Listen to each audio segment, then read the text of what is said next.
This is the panel for power measurement using the 2 watt meter method. In this experiment, these are the two digital watt meters. These watt meters are of 500 watts. What we are going to achieve is we are going to apply the three phase in star configuration as well as in delta configuration to identify the power factor of the circuit using these 2 watt meters.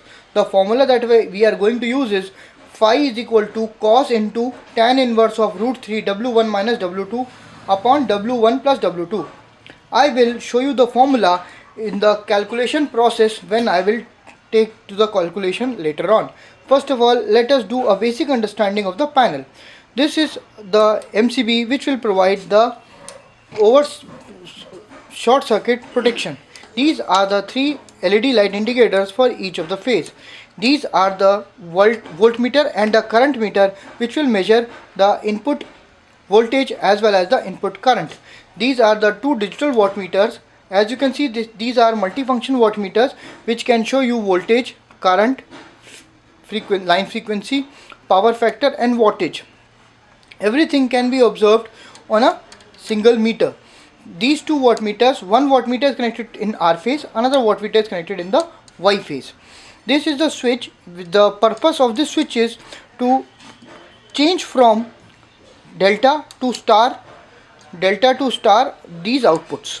Now in the first experiment, what I'll do is I'll connect these terminals to the inductive load, put this switch in position number 2, which will mean that they will be connected into delta, and I'll switch on this load.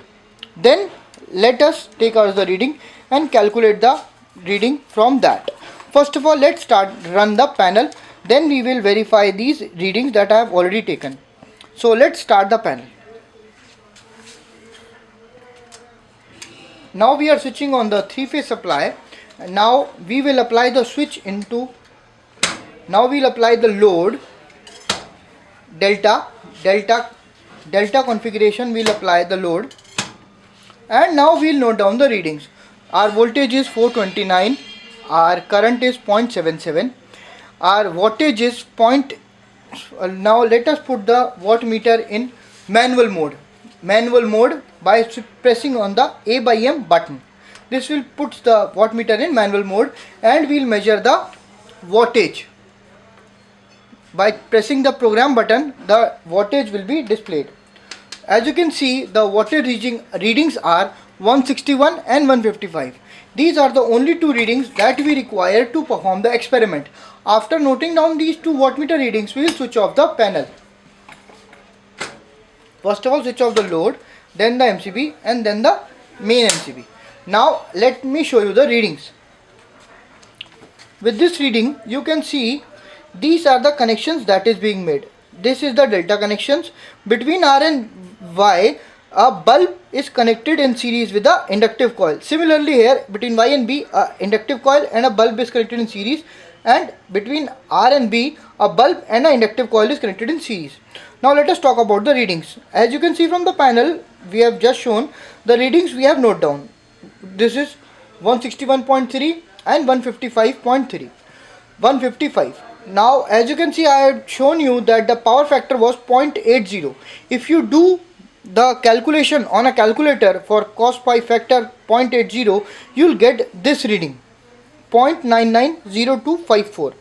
Now what my calculation should do is, if I use this formula, it should come close to this. So I have made the calculation and I have got this reading. So this is leading power factor. So you can say that I have equated my reading from the wattmeter to the calculated power factor reading, and my experiment is working okay because these readings are almost equivalent. So this is the panel working of power factor calculation of a delta configured load, and which we have verified by calculation also. In the next video, we will do a purely resistive load calculations.